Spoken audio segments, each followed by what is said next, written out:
Welcome to Throwback Christmas. This series, we're going to be looking at some classic toys and opening them and going on a journey to see how these toys can help us think about this season differently. Maybe they represent different things. Now, some of these toys, some of you may have had them, so it'll be nostalgic.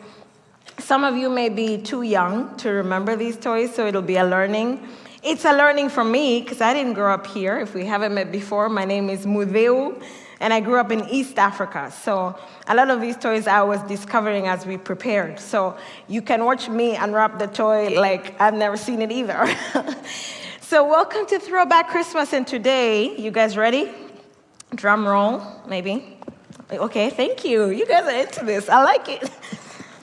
Today's toy is Stretch Armstrong.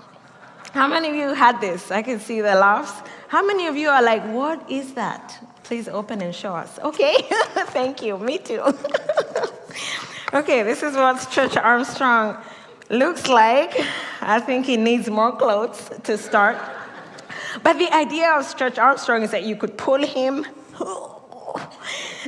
and stretch him and poke him, and he would always go back to his original shape. That was the idea of Stretch Armstrong. Anyone want to try? Stretch Armstrong, he's kind of squishy. It's weird, but this is Stretch Armstrong. And today, we're asking the question, what's the point of being stretched? Maybe you come to this season feeling stretched. It might be simple, just stretched in your calendar. Like there's just too much to do. I have to decorate the cookies and buy the gifts and wrap them and hide them. And I have to do this Christmas party and then this Christmas party. And we're going to gather together and all these people will be together. And I don't know how I feel about that. And that may be what's stretching you this season. Maybe I'm having too much fun with Stretch Armstrong. Maybe you're stretched in different ways. Maybe it's your health. Maybe you got a diagnosis recently that's kind of scary. And you're stretching your ability to wrap your head around this. You're wondering what the future will look like. Maybe you're stretched financially, that there's so much holiday coming and not enough money for all the holiday. Or just life, let alone gifts. Like what do we do for rent? What do we do for food? Your stretching may be in your faith. Maybe the stretching started somewhere else, and then you started asking God questions. And now you're feeling stretched in your faith. And the question we'll be asking today is, what's the point of stretching? Why does God allow us to be stretched? What is He doing in us? The first passage we will sit in is James 1:2-4. And James says, "Consider it pure joy, my brothers and sisters, whenever you face trials of many kinds, because you know that the testing of your faith produces perseverance. Let perseverance finish its work, so that you may be mature and complete, not lacking anything." Such a powerful little passage of scripture. Kind of crazy though. Consider it pure joy when you face trials. I went on a journey and I was wondering, who is this James? And how can he say consider it pure joy when you face trials? James was Jesus' brother, and he was a significant leader in the church in Jerusalem. And when James says consider it pure joy when you face trials, he's not speaking from an ivory tower where his life is plush and comfortable. And he's telling us people down there in our trials to consider it pure joy. He's known trials. He's speaking to a persecuted church in the first century. James eventually loses his life for his faith. He dies because of his faith. And James, in the whole book is, the Bible Project calls it a punch in the gut. It's a well-articulated, it's small, it's punchy. He's kind of in your face, not because he's like, get over it, but because he has this seasoned wisdom He's lived through some things. He was listening to the teachings of his brother who ends up being the savior of the whole world. And he sat in the wisdom literature of the Hebrew people. You can hear it in the book of James. So let me read it again. Now that we know who James is and his street cred, as it were, consider it pure joy. My brothers and sisters, when you face trials of many kinds, because you know that the testing of your faith produces perseverance. These would have been people whose faith has been tested. They've been through some things, the people who are listening to him at that time, and they've developed perseverance through it. They know, and he's saying, you know. And then he says something really important. Let perseverance finish its work so that you may be mature and complete, not lacking anything. I like the word let. It stood out to me. It's a choice. Let perseverance finish its work. So perseverance has come to do a thing, potentially, but I have to let it finish its work so that I may be mature and complete. So, with the perspective that James gives us, let's start at the end. If the end is mature and complete, not lacking anything, then we back up to perseverance. That's how we get there. Okay, now when I face a trial, because I know the end, maybe then I can have joy. But all of this is supernatural, and we'll unpack it slowly together. And I'll tell you a story about the biosphere 2. This is something else pulled from history. The biosphere 2 was built in the late 1900s. That's when I was born. That's how old I am. But in 1987 through 1991 in Arizona, they built this closed ecological system. You can see the picture there. And it was meant to replicate the Earth's biosphere for research. They were trying to figure out, could we sustain life in this biosphere? And if it worked, maybe we could do this on another planet. Any of you remember this, Biosphere 2? Yeah.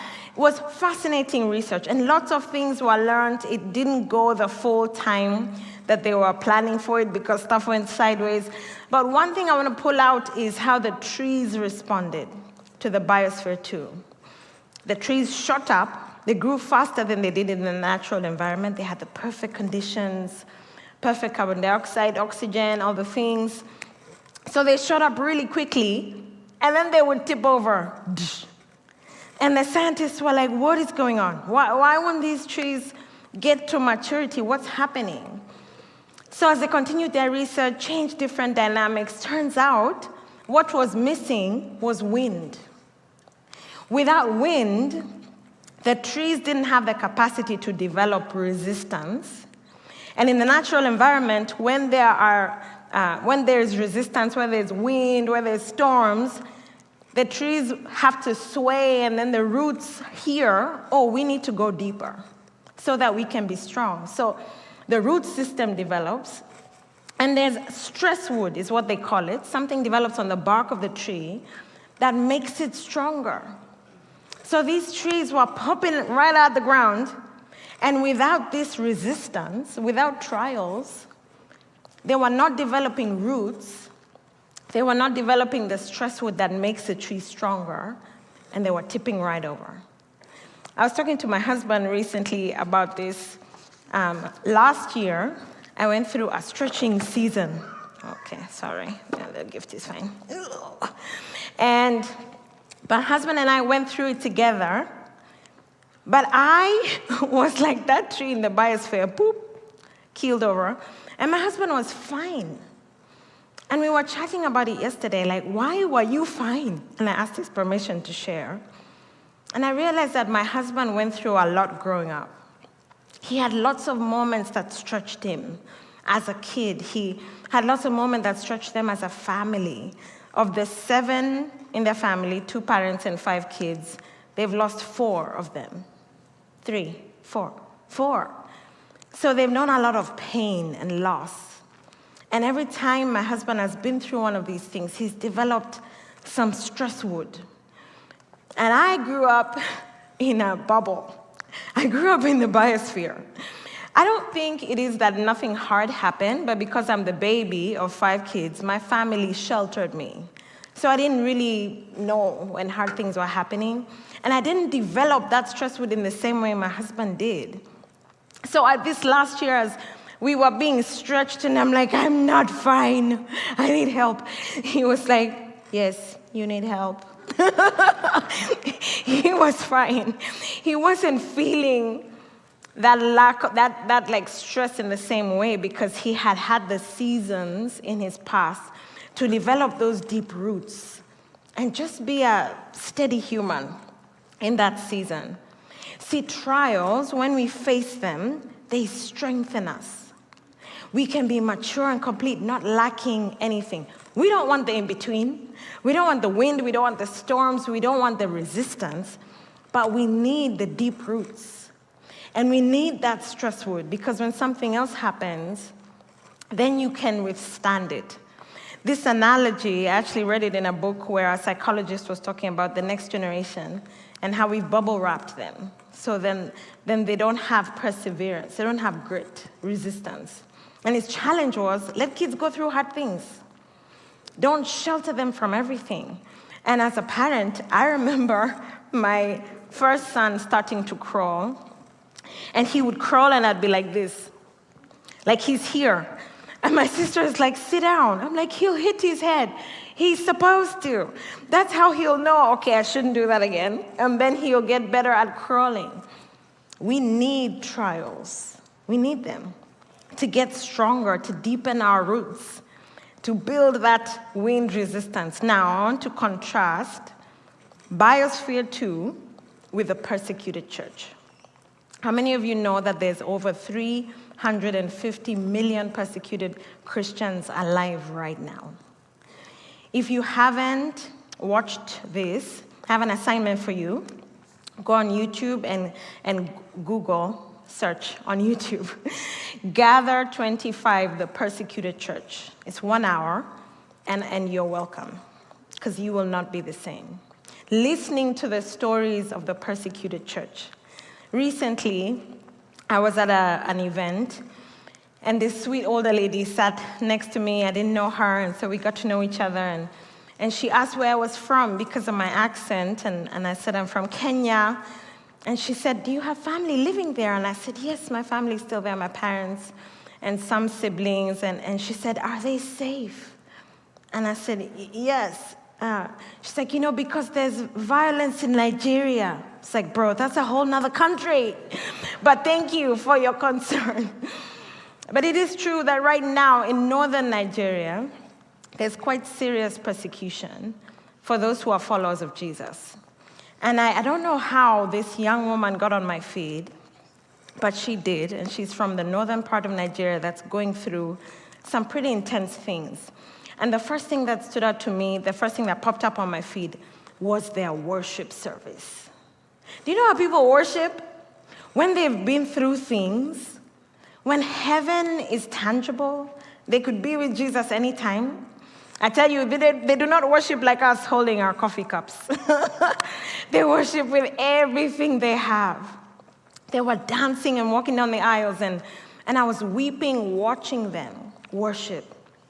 There was something about how they know God and how they anticipate heaven and how they know they are not citizens of this world. So I want to read to you a post from this young woman. She said, persecution is not a sign of abandonment. It's proof that we belong to Jesus. The world will hate us, kill us, mock us, reject us. Not because we did wrong, but because we carry his name. Jesus warned us, you will be hated by all for my name's sake. Yet he also promised, but the one who endures to the end will be saved. So if you're standing for Christ and facing pressure, don't break. Don't bow. Heaven sees. God has not abandoned us in northern Nigeria. Suffering for Christ is not punishment, it is honor. Blessed are those who are persecuted for righteousness' sake, Matthew 5:10. To live is Christ, to die is gain, Philippians 1:21. This is her post. So then I see her on an interview, and she says, don't feel pity for us. Our church is thriving. Don't feel pity, pray. Pray for us. That's really powerful. That's what we need. And I look at this young woman and her faith and how she knows God, how she's leading worship, how she's worshiping. And I think that's what we all need, is that maturity that comes from the seasonedness of the wind and the storms. And I'm the first to tell you, I grew up in the biosphere. I'm the first to tell you, I don't want pain. No, thank you. When I think about scriptures that talk about sharing with Jesus in his suffering, I'm like, can I just share with you in your joy? I don't really want that part. Romans 8:17 through 18 says, now if we are children, then we are heirs, heirs to God and co-heirs with Christ, if indeed we share in his sufferings in order that we may share in his glory. I consider that our present sufferings are not worth comparing with the glory that will be revealed in us. Again, it's about perspective. There will be glory revealed. So this, in perspective, means so much less because I'm looking forward to the glory that will be revealed. When we think about being Christians, the term Christian came up as a mocking term. It was like, you little Christs. You're just walking around looking like Christ, you know. And the idea of being a Christian is that we're like Christ. And when I see this woman displaying this strength in the middle of persecution, I see Christ-likeness. That's what we're all being invited to see. As I hear James say, consider it pure joy, not just joy, pure joy. When you face trials of many kinds, I hear Christ-likeness. It's otherworldly. It's not normal. It's not the normal human way to respond to pain. But this is what it says in Hebrews 12:1 through 2. Therefore, since we are surrounded by such a great cloud of witnesses, hear the persecuted church. Hear James. Hear all those who've gone before us. Let us throw off everything that hinders and the sin that so easily entangles, and let us run with perseverance the race marked out for us, fixing our eyes on Jesus. Fixing our eyes on Jesus, the pioneer and perfecter of faith. For the joy set before him, he endured the cross, scorning its shame, and sat down at the right hand of the throne of God. I think how we let perseverance finish its work is we fix our eyes on Jesus. You see, the normal response to pain is, let me numb this. I don't want to feel this. So let me numb this somehow. Let me find a way to cope. And it's so easy then to then end up with baggage that wasn't originally intended, to get entangled by sin. Yet if we had let the perseverance finish its work, if we had brought this pain to Jesus, we could end up on the other side of this mature and complete, not lacking anything. So we look at Jesus. We fix our eyes on him. And you know what he did? He scorned the cross. He didn't consider the shame of it because he saw where he was going. He saw the end, that he would be at the right hand of the throne of God. So he had joy going to the cross. Now, I want to put a little bit of a caveat on this. When we think about Jesus going to the cross, he had that perspective, that he was going to be at the right hand of the Father, that he was going to conquer this. But let's think about how Jesus went to the cross. When we're in the middle of the stretching, what's our posture? This is how Jesus went to the cross. He grieved. He lamented. He begged God, is there another way? Could you take this cup of suffering from me? Yet not my will, but your will be done. He prayed through the night. He called his friends and said, pray with me. They fell asleep. But he said, wake up. Would you pray with me for an hour? He leaned into his community. He sweat blood and tears. He quoted Psalms of lament. This is how Jesus went to the cross. So what we're not saying is be in denial about being stretched. Shove it down. It doesn't matter because there are people suffering more than you. That's not what we're saying. And I don't think that's what James is inviting us into. It is that we step into it with a realness and we bring all our stuff before the Lord and we ask him to show up there. We fix our eyes on him and invite him into the stretching with the question, Lord, what are you doing in me? Why have you allowed this? How can I let perseverance finish its work in the middle of this? About a year ago, in the middle of my stretching season, I went on a retreat. I found a cute little, it's called a hermitage. It's just a square in a Catholic property. And I checked myself in, and I was going to ugly cry. That's what I was going to do. That's the deal I had made with the Lord. So I check in, and this really sweet nun welcomes me. I was a little late, and she's like, I've been waiting for you. And she hugs me. She's like, heart to heart, bring it in, you know. And then she said some other things, but the thing I remember, she looked at me and said, the Lord has a surprise for you. I was like, okay. And I go into the hermitage, and I'm just excited to be with Jesus. I have my Bible, my journal, all my things. And I start to go on a journey with Jesus around this grief, to bring him into it, to cry with him. And I go through the 24 hours. What the sweet nun didn't tell me is that I need to leave at 11 in the morning. I didn't know this, so I'm deep in prayer, and then there's a knock on the door, cleaning. It's like, what? It's like, you need to leave. So I'm walking around the pond. There's a water on the property.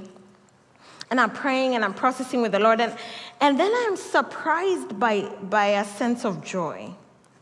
Like I almost want to, you know that skipping where you like, okay, I can't do it now, but where you can like jump, okay. You know what I mean? That's skipping. Like you're so excited. And I was like, Lord, why am I so joyful? And as I'm walking, I asked God, what was the surprise? And the surprise was joy. I didn't expect it. To have pure joy in suffering, none of the things that had taken me there to ugly cry had gone away. But in God's presence, fixing my eyes on him, he met me. And he's known suffering, he's known pain, and he met me with joy. Being intimate with him, fixing our eyes on him brings us to that place, that supernatural place. We read it, and it's like, how do you get there? I don't understand. But when we become like Jesus, when we fix our eyes on him, when we walk with him, when we let perseverance finish its work, these words start to make sense. We have pure joy in the middle of deep trial. Every year at 242, we have a service called Blue Christmas. And it's a place where we hold space for grief. Because we believe it's important to lament, to come to the Lord with loss of a loved one, or just significant changes in your life. Maybe you had a divorce, or you lost a job, or your career shifted. And we say, bring all those things to Jesus. He gets it. He's known deep pain. And when we fix our eyes on him, when we make room to lament, something happens in us. Maybe you're coming to the holiday season, and the lights of Christmas or even this Thanksgiving season was hard because there was a person missing at your table. And you need to bring that before the Lord. There is room in the house of God to lament and get real, to open your mouth. As we had Thanksgiving with a few families, we had a moment just as adults and got real and grieved about some stuff, even as we rejoiced and were thankful. And there's room for that in the house of God. So if that's you, I want to invite you personally to Blue Christmas here at this campus. I forgot to ask Alex what time it is. If you're watching online, you can check online. There's a lot of our campuses are offering Blue Christmas this year. Come and lament in community and let God meet you there.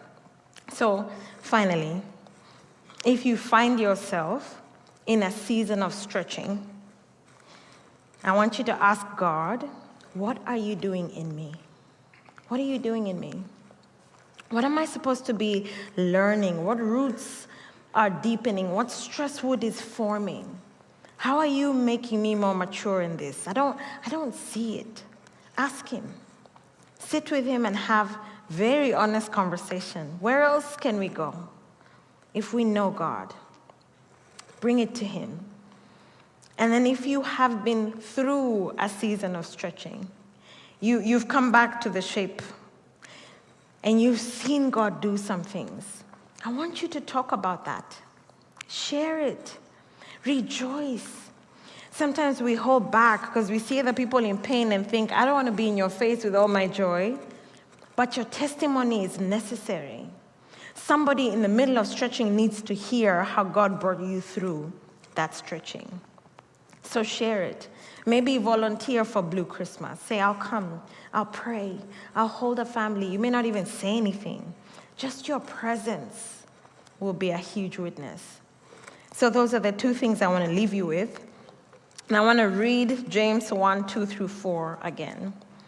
Consider it pure joy, my brothers and sisters, whenever you face trials of many kinds, because you know that the testing of your faith produces perseverance.